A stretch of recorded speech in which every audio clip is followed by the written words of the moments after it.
Hey you, it's good to have you here yet again on another Hussar Talk.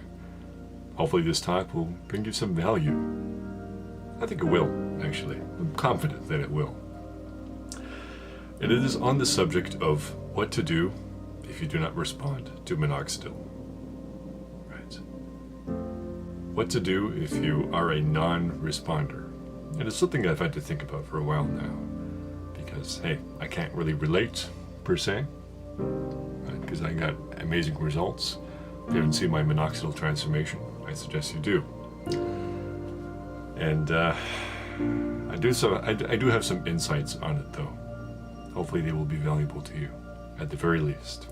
Both insights that are, mechanistic, so physical things that you can be doing to get you to induce some growth, and also some nitty-gritty details, the hard-hitting facts that hopefully you'll be willing to swallow. I know they're hard to, but I'll get into both. So, as always, brothers, just kind of relax, grab yourself a hot beverage as I have, just drift away in thoughts as I speak my mind.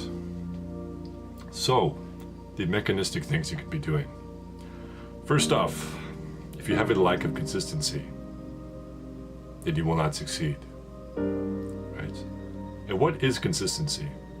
Well, in a lot of people's minds, consistency is something that is skewed, right? They'll apply it twice a day for 4 days in a row, then they'll take 2 days off, and they'll apply it for 4 days in a row, take 2 days off. This is not consistency.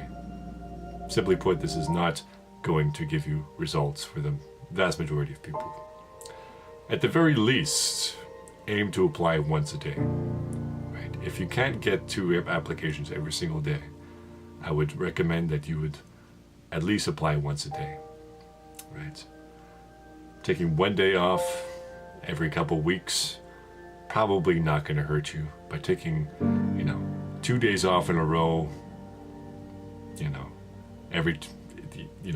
every week or so, not a good idea, guys. But let's say you're consistent. Let's say you're saying, "Hey, Kaz, I am consistent. Move on to the next advice. Move on to the next piece of advice." All right. There have been studies done on this. Non-responders using Minoxidil, and they use a higher percentage of Minoxidil, a higher concentration of Minoxidil, and they become responders. Very likely not to the same extent that your typical moderate to high responder can, the results that they can find, but it's a valuable anecdote to say the very least. Right. So, if you haven't seen results from, let's say, in a full year of applying 5% Minoxidil, then I suggest that you switch on to some 10% Minoxidil. Right. The 2Gain and Mintop brands are legitimate, let's put it that way. So I suggest you seek those out. So now that we've covered all of that, I think it's important to get into some of the nitty-gritty details that may be hard for you to swallow. Right? But hopefully you'll take it well. I'll go into a lot of different ways to think about this. So I think in any case, when we're going into a long-term pursuit that requires consistency, we're kind of making a sacrifice. We're kind of making yourself vulnerable in a way, right? Because it kind of operates on this system of attraction, let's say. It is extremely vulnerable to admit to yourself that where you are currently, may not be the best place for you, or you feel like it's not the best place for you. Somewhere else on this green pasture, you may feel more comfortable. So in this case, you are clean shaven now, you cannot grow a beard, and you've been there for a very, very long time, and you need a change for one reason or another. I don't know your reason. But what kind of happens when you have that reality in mind? When you think about it and when you strive towards it, it kind of becomes a part of you. It kind of vibrates in your minds. And you kind of incorporate that vibration within, your entire being. If that makes any sense. Right? I know every time I applied Minoxidil, I felt like I was getting closer and closer and closer to that reality that I wanted to manifest. But in my case, I was able to. And I think in a lot of cases, with a lot of pursuits in life, you can very easily make it a reality just by simply putting the work in, right? A lot of things that just require a buildup of skill, knowledge, or simply time, you can manifest that reality, right? But these are often skill-based competences and, material-based accumulations to reach a certain goal. Let's say building a business, you need a certain amount of, let's say an affiliate marketing business, right? You need a certain amount of content, and it needs to be built up over a long period of time before you make a substantial amount of revenue, right? But Minoxidil is different. Minoxidil is not something that can be attributed to hard work. It's kind of a 50-50 equation. It's half hard work and consistency, and the other half is just completely up to the cosmos. Were you given the ability to grow that beard? Is it in your genetics, or is it not? Right, and that's can make or break your journey. Right, it's not it's not a completely even.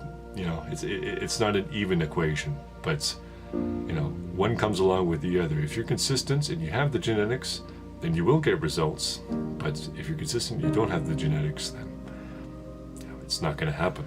So now you are in your pit of despair, if you will, and you're looking up. And at the very top of that pit, you see the person that you were chasing at the beginning of that journey. But all of that potential seems to be thrown out the window. Well, there are no windows. The only way up is by rope, and you don't have a rope. You don't have anything to grab onto to get yourself there. Right. But what I invite you to do is to look at that person. Look them right in the eye and think, what do they have that I do not? Are they strong? Are they assertive? Are they respected? Do they seem well put together? First, identify what that person is. What that person was. What that person is, and why you think that, the beard was a vehicle to get there. Right? So now you are in your pit of despair. What would be better? What would be similar? What other vehicle could you get to that point to? So you can climb at least part way up that rope to fulfill that image that you wanted for yourself. And I think a common rebuttal to this is like, dude, I just wanted a beard. Like, beards are cool. I think I would look cool with a beard. There's no need to turn this into a bunch of philosophical nonsense. Right? But my rebuttal to that would be, then why are you in the pit of despair? Why do you feel so vulnerable? I'm assuming you feel vulnerable, and rightly so. You should feel vulnerable. If you don't, then forgive me. But I'm supposing that you had an image of yourself, someone that you wanted to become, and under no control of your own, you weren't able to achieve that. It is through a medical anomaly that we're able to grow beards with Minoxidil. It's also through a medical anomaly that there's some of us that actually are able to create that beard that we want to from our genetics. Right? What would emulate that person that we wanted to become? What would look just as cool as having a beard? What would create that image of uniformity, of put-togetherness? Is it a more muscular physique? Something that has been sculpted, from your blood, sweat, and tears? Is it kind of a business to stand upon? Is it something that you can kind of flaunt a little bit? I have this YouTube channel, man. I built it up from the ground up. And that makes me feel powerful. Right? That gives me power. The beard is an excellent vehicle to get to a certain place. You know, I applied Minoxidil every single day for 365 days, and now look at the results. And now I feel powerful. But I think equally so. You know, you learned a lesson when you applied it for 365 days and nothing happened. You learned a lesson that things aren't given to you in life. So focus on the things that you can control to reach that image of yourself. You've made yourself vulnerable. Make yourself even more vulnerable.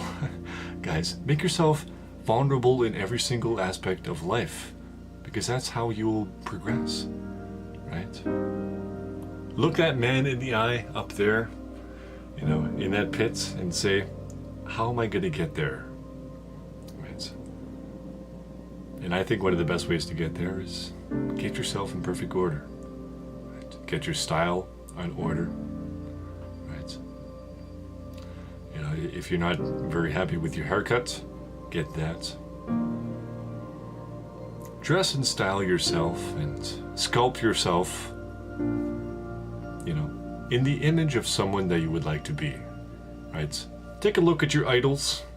Don't actually compare yourself to them in terms of your success, but start to dress like them. Start to, you know, kind of emulate them in a way. And I think it's a very, very strong way to, you know, really start shifting your perception of life. I truly, truly am sorry, because I can't relate to the highest degree, but I know there's been things in my life that I haven't been able to control, and it's about just making do with what you have and improving upon your base of what you can control. So what can you control if it isn't your minoxidil beard? Think about that. And during your minoxidil journey, if you haven't gone to this, to you know, anything yet, when you start your minoxidil journey, I urge you to do things. You know, first identify, you know, what is that person? Are they strong? Are they aggressive? Are they whatever? Are they outgoing? And do other things while you're progressing in your minoxidil journey to further facilitate that process. Because if you're only applying minoxidil, then it's not going to take, right? The amount of self-improvement simply isn't going to manifest itself because you're not doing other things in addition to applying minoxidil. So when everything, you know, operates in one unit, you can create the end result by several different vehicles. It's just a matter of you finding the vehicle by which you can do that. So hopefully you guys enjoyed this Hussar Talk. Urban Hussar, Kaz, your boy, is out. Cheers.